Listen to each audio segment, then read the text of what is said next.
Hello दोस्तों, स्वागत है आपका हिंदुस्तान मेरी जान पर। आज मैं इस वीडियो में भूज मूवी के असली हीरो विजय कुमार कार्निक के बारे में बताऊंगा, जिनका किरदार अजय देवगन ने निभाया है। विजय कार्निक का जन्म 6 नवंबर 1939 को महाराष्ट्र के नागपुर में हुआ था। विजय कार्निक के पिता का नाम श्रीनिवास कार्निक है और माता जी का नाम ताराबाई कार्निक है। विजय कार्निक के 3 भाई हैं, जिनका नाम है लक्ष्मण कार्निक, विनोद कार्निक और अजय कार्निक। विजय कार्निक के 2 भाई विनोद और अजय दोनों इंडियन आर्मी से रिटायर हुए हैं और उनके भाई लक्ष्मण कार्निक एयरफोर्स से रिटायर हुए हैं। इन चारों ने भारत माँ की सेवा में ही अपने जीवन को बिता दिया।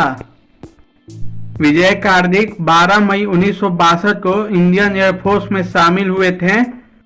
इन्होंने 1965 में भारत पाकिस्तान के बीच हुए युद्ध में भी भाग लिया था।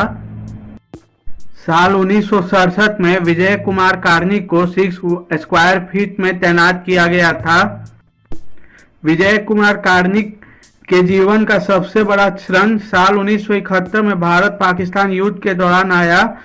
दरअसल वो जंग ईस्ट पाकिस्तान यानी आज के बांग्लादेश को आजाद कराने के लिए चल रही थी।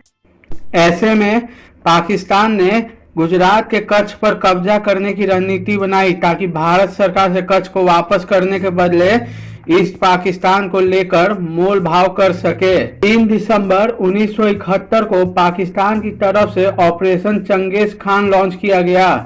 इस ऑपरेशन के तहत पाकिस्तानी एयरफोर्स ने भूज एयरबेस पर लगातार कई दिनों तक हवाई हमले किए।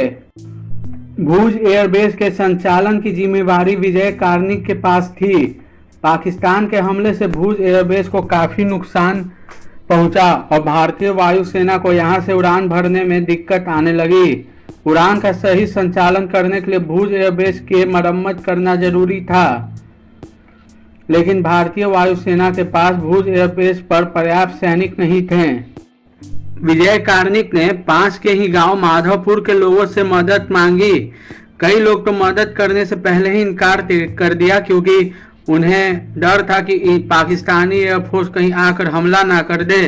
लेकिन वहां की 300 महिलाओं ने इंडियन एयरफोर्स की मदद करने का ऐलान कर दिया।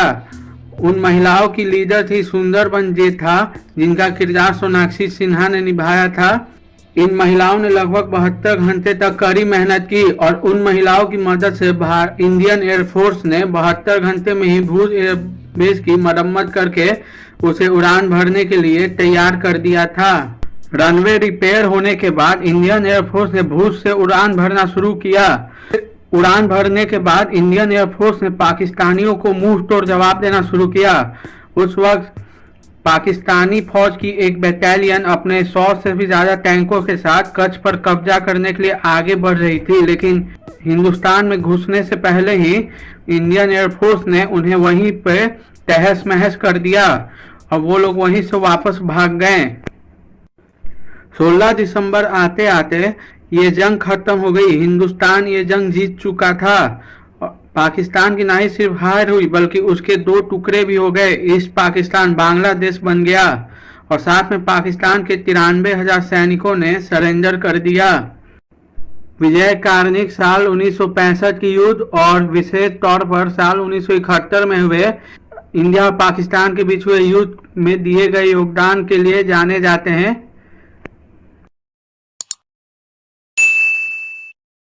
के बाद 1 अक्टूबर 1985 को विजय कार्निक को विंग कमांडर के पद पर प्रमोशन दिया गया था और 14 अक्टूबर 1986 के दिन विजय कार्निक अपने पद से रिटायर हो गए थे।